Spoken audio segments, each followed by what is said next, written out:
So good morning, Jens.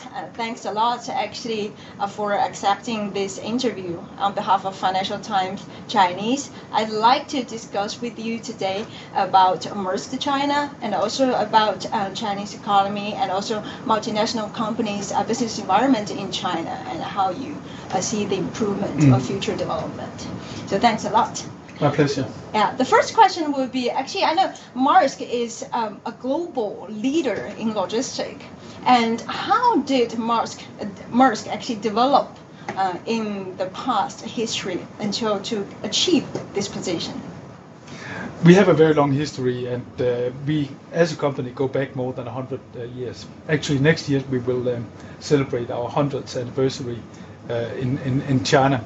So also in China we have a very long history, even though in the case of China things only began really to accelerate in the late 90s when it became possible to set up activities. We founded our first company, Maersk, in China, Maersk China Shipping Company Limited, back in 1994. So we have another anniversary coming up, and that's the 30th anniversary of our first company in China. 10 years before that, we set up our first representative office in China. That was in Guangzhou in 1984. But we really saw the acceleration that was after China joined the WTO in December 2001, where China went from being, not exactly small, but maybe a medium-sized country in sort of international trade networks to really be the, undisputed export leader in the world that we know today, accounting for about a third of all containers being exported globally. Okay, I see. So right now we see, like, during the past 5 years, I would like to say, there is a trend of deglobalization. And how do you see that? And how will Maersk actually cope with this new situation? I'm not sure I really subscribe to the term deglobalization. I think it's maybe more a reorganization of globalization. So maybe you should call it reglobalization, because we do definitely see sort of international trade flows beginning to change and reconstitute themselves in new forms, but not necessarily something that in its totality leads to lesser trade. What we have seen right now is, of course, that countries in Southeast Asia are seeing very high export growth rates, but also very high import growth rates. And part of the explanation for that is that a lot of the products that were earlier made in their totality from producing the components to assembling them and then sending it out of China, it was all done in China. What we are seeing now is that, in particular, the final step, the assembly, but also in general labor-intensive, low-value-added products, that they are increasingly being made in places outside of China because salary levels have increased. That's not necessarily deglobalization. It just means that certain steps of the supply chains are migrating to other places. So, looking at it from a shipping and logistics perspective, there could even be a slight upside in the sense that whereas before everything was just made in China, now you do most of it, you do the components in China, then you ship it abroad for final assembly, and then it goes to the final destination. That being said, of course, with the things that we saw during COVID and also geopolitical concerns, of course, there is also a movement towards companies and countries looking at how can you make more secure, less vulnerable supply chains. So that's also a factor in what we see now, and where some countries, also in China, some companies might be pursuing a strategy of insourcing further and domesticate value chains. So many things are happening right now, but I wouldn't call it deglobalization. Okay. That's a step too far. Yeah, I understand. So in this new actually situation, maybe that is beneficial for Maersk. Because in a certain sense, we are, of course, like everyone else, concerned about what's happening geopolitically and the way that people are beginning to think about security. That is something that has the potential, if not done in the right way, to increase inefficiencies and hamper development that would be benefiting economies and consumers. Yeah, sorry. Since you just mentioned Maersk in China will soon actually celebrates its 100 years anniversary, right? So it has been like a launch history for Maersk's business development in China. Can you give me like one or two examples of how Maersk really concretely help Chinese logistics to develop or to adapt to the international standards? You know, the container itself, which was invented, I think, in 1956, is the most standardized product. And 80% of all trade globally is moving in either a 20-foot or 40-foot container. And sort of the genius of the container is that everything is standardized. That was what really enabled this, export miracle that we have seen in China, that everything was standardized, that, it fit instantly with ports around the world. So standardization is, of course, something we have worked a lot with China in, and something that China has also pursued, because I think Chinese regulators, Chinese companies, they saw early on the potential of tapping into international standards. So we have throughout this process had a very, very close dialogue with Chinese regulators to ensure that whatever is happening is something that fits seamlessly in with global trade networks. So making sure we have international standards, that everything plugs in around the world. This is really, really important for us, and we feel that we have been supported in that endeavor, and it's an effort that continues. Now we have decarbonization, which means that we need to introduce new engine types, we need to use new fuels and so on. That's a new area where the world needs to collaborate to establish these global standards that allows us to continue to work in the world in a seamless manner. I think AI is another area where we will need to look at sort of what are the standards that we are, digitalization in general, what are the standards that should apply, and there's a lot that can be done. For example, moving document flows to the cloud. That's something that only works if you have global alignment on how you're working with these things. Yeah. So you mentioned just AI. So what type of actually AI tools or AI applications actually does Maersk want to invest into or would like to further develop into for future industrial use? We actually have already launched a few AI-driven products, and we think in terms of supply chain optimization, this is technologies that holds a quite significant potential that will help our customers, ourselves, to optimize flows, reduce ultimately transit times, manage inventories, and so on. These are early days, but we are convinced with the results we've seen so far that this is an area that will really, help us, reach new heights in terms of creating efficient and resilient supply chains for our customers. Okay. So just one more detailed question. So is actually Maersk developing these AI tools with U.S., American, or European actually companies, or also with Chinese actually AI technology companies?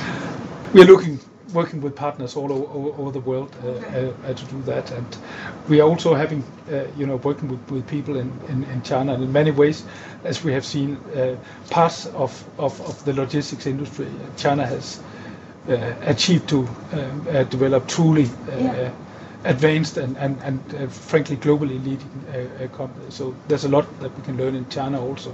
Yeah. Okay, I agree. So let's just continue to talk about Chinese actually business environment. Yeah. So what kind of shift have you noticed during the past few years as let's say the business environment in general in China for multinational companies? Yeah, I think one big thing that has affected everyone that we work with was, of course, COVID over the past, not just because it was a very difficult period for many ways and with all the obstacles, but I think what dawned upon many people was exactly how vulnerable supply chains are. You have China, 1/3 of all exports globally come out of China.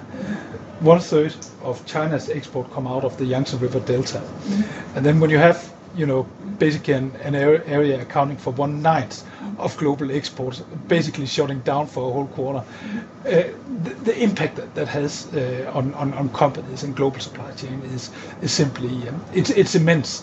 And I think a lot of companies have had second thoughts about what is it we are trying to achieve. Is it always lower cost, just in time, the smallest possible inventories, or do we also need to factor in how resilient, how robust our supply chains are? To what extent do we need also to take into account that black swan events, as we saw, they do actually happen? How do we prepare ourselves? So I think that is something, that kind of thinking, and we saw in the Business Confidence Survey, which was produced by the European Chamber of Commerce in China, released in June, that 2/3 of the members of the European Chamber have already been out and doing a review of their supply chain to really figure out how can they adapt, how can they become more resilient, what needs to happen to, if heaven forbid something similar would be happening in the future. So I think that kind of thinking has definitely changed.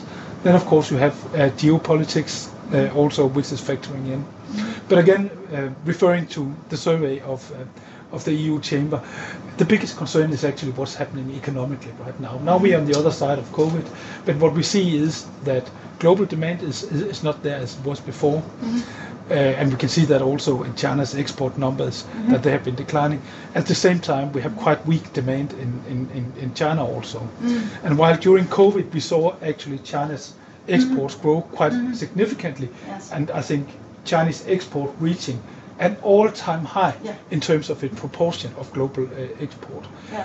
Imports into China has actually not really moved. So maybe the story is not so much about the low demand for export, it's perhaps rather the low demand for imported goods into China. And I think that's a concern now, that you see that trade balances have become even bigger. And I think at some point that will need to change before it becomes a political problem, and other things which will create new inefficiencies might happen. As governments perhaps overseas think that this cannot continue, this is unsustainable. So I think let's have a look at what is it really that are creating these very, very large trade imbalances, and what needs to happen in order for more of a balance to be restored. So because right now China is also, Chinese government wants to actually reopen or open even further like the Chinese market, like for foreign multinational companies. Do you have some concrete suggestion like to improve actually the general environment for multinational companies operating in China? I think one thing that became clear during COVID was that for companies to invest and for companies to really expand on their operations in China, a very important thing is that we have a clear line of sight. We have predictability. We feel reassured about what the future will look like. And I think that very deep confidence that companies had in sort of the future trajectory of the Chinese market, that was shaken quite a bit during COVID. I think we've also seen quite mixed signaling from the government. There's a lot of talk about self-reliance, which is the opposite of open markets. At the same time, we have 2023 being the Invest in China year, and we have all these, we had the 24 measures being announced by the State Council to attract foreign investment. So I think there's a lot of confusion right now in the foreign business community, frankly. We, of course, are pretty clear that we hope that China will continue integrating with the world and opening up. But I have to say right now, a lot of companies are asking themselves, what is the path that China is pursuing? What is the market going to look like? I think another thing that concerns companies is that, and that goes back again to the trade imbalance, we continue to see a lot of support for the supply side. And we see already that in a lot of industries that there is surplus capacity. So what we hope, of course, will happen also, again, to create create more demand in China is that you begin to support the demand side, that you sort of reinstall confidence amongst consumers, that some of these record high savings that we know that Chinese households have, that it's actually safe to go out to use and create demand instead of focusing on perhaps exporting more and stuff, because the global demand is not there. But what we've seen is that demand in China exactly has not been as strong as many has hoped, and that part of it, of the economy, we think it would be desirable if that could strengthen. Yes, I totally understand, because right now a lot of people actually didn't see pessimistically like Chinese economic outlook for the next few years. And since we talk about this, how do you see that, and how do you see the world's economic outlook in the next few years? I think China is an enormously resilient country. Mm-hmm. It has been around for a long time. It will be around for a long time in the future. I think there's no doubt that China is facing a number of structural challenges, and I think the future trajectory of the Chinese economy will very much depend on how China chooses to deal with some of these. We just talked about consumption growth, you have real estate, you have local government debt, you have employment. These, I think there are many ways to tackle it, and I think the way that the government chooses to go about that will be decisive for many years to come. What growth and the market opportunity for companies will look like, and of course it will also have an impact on global market, because China is such a big economy, mm-hmm. and because within so many commodity types, China has been in many ways the largest consumer. Mm-hmm. So choices being made right now in terms of the economy is something that will reverberate in other parts of the global economy. But the glass is half full. We are eternal optimists, and I think China will also find ways to weather the challenges now, and the same with the global economy. Okay, great. So actually, right now we are seeing we are going through this economic circle. I would like to say, we can also call it a crisis circle. Actually, since Maersk has been there for more than 100 years, there has been a lot of circles in the past histories. And what are the secrets actually for Maersk to go through all this kind of economic circle successfully and always survive in the end? I think we are in a business where we have always been thinking long term, and we have always been operating on the assumption that it helps, of course, that we have a family that owns the majority of the company, the majority of the voting rights, and that sort of enables a longer term thinking. A ship needs to sail for 20-25 years. When you take a concession in a port, maybe it runs for 30, 50, 70 years. Mm-hmm. So you cannot become sort of a captive of short-term cyclical thinking. You need to, and I think that has sort of been the way that as a company we have always operated. We've had the long-term perspective. We have had stability through our own ownership, and we have always sort of priorities being financially very solid company with a high credit rating, which we continue to have. Okay, so actually the keywords are long-term thinking and always think about the future, and also not to just focus on the immediate return of the benefits. So these are the advice that you like to give for Chinese companies right now who are actually suffering from the international market loss, or from this very much downgrading economic economic outlook. I think companies are different, and it will be different from industry to industry, and they will have different type of cycles. I think one of the amazing, I've been in China now for 25 years, and sort of the entrepreneurial energy that you have here, I think if companies are given the right conditions, the right environment, the framework conditions that will enable them, allow them to go out and do what they do best, Chinese entrepreneurs, then I think China will also be successful. The energy is there, the capability is there. I think it's really about sort of China as a society creating the conditions that allow these great entrepreneurs to really do what they do best. So because Maersk also went through actually the First and Second World War, and also the petrol actually shock in the 1970s and 80s.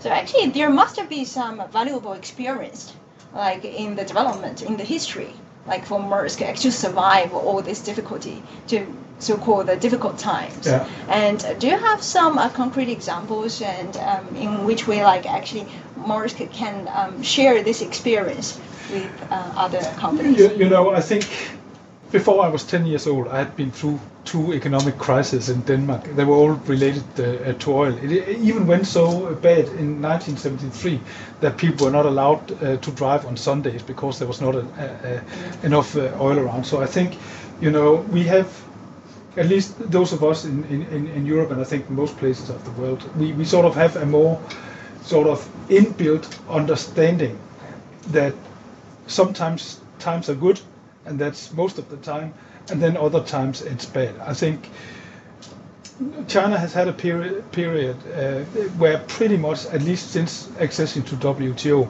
but actually also before that, you've had 20, 30 years where things have only gone in one direction.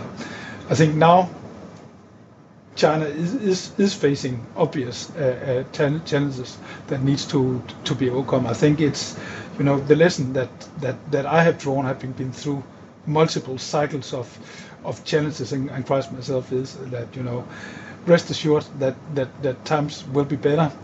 Don't lose faith. Don't lose your good mood. Make sure you pull through this. And sometimes, you know, having a bit of a crisis could be an opportunity also to get your house in order and emerge stronger on the other side. How do you see actually the role and the value of business strategic planning in Maersk's decision-making process or in its business development process? That is a big part, of course, and something that we are working very, very seriously with. It goes back to, you know, really asking questions and being in dialogue with our stakeholders, our customers in particular, trying to understand what they really want, what they expect for us, what we can do for them, how we can, you know, assist them succeed with their businesses, and with them then putting them center, try to create a strategy around that. And what we have done and came up with was an integrator strategy, where we are trying to, you know, supply chains, transport chains have been typically chopped up in many little bits and pieces where you don't have visibility, where you lose in efficiency. We have been having these conversations with our customers, and we have tried to develop a strategy that takes its starting point exactly in these very specific needs. That has also been a driver behind our digitalization drives and how we try to create products that create that visibility that we didn't have before, and allow our customers also to plan their transport chains and also engage in you know, rerouting if that becomes necessary, and manage inventories and so on. And it is, of course, also both listening to our customers, but also looking at who we are as a company and our values that, you know, propelled us to really take a look at what can we do in terms of the climate change challenge, and that has sort of been what led to us deciding that this is something that we feel that we both have the capability and therefore also an opportunity and perhaps also a bit of a responsibility to drive in our industry. We are very excited that we just next week, in the middle of September, will be able to name our first green fuel vessel in Copenhagen. So decarbonized shipping is here right now. We have another 25 of these vessels on order, and there'll be more in the future also. So decarbonization is here to stay. It's happening now. That is a big achievement. Thanks a lot, Jens. That is a very insightful, actually, My interview. pleasure. And I hope we can continue this kind of discussion in the near future, to enhance actually the bilateral dialogue and discussions. Yeah, Thanks. anytime. Thank you very much.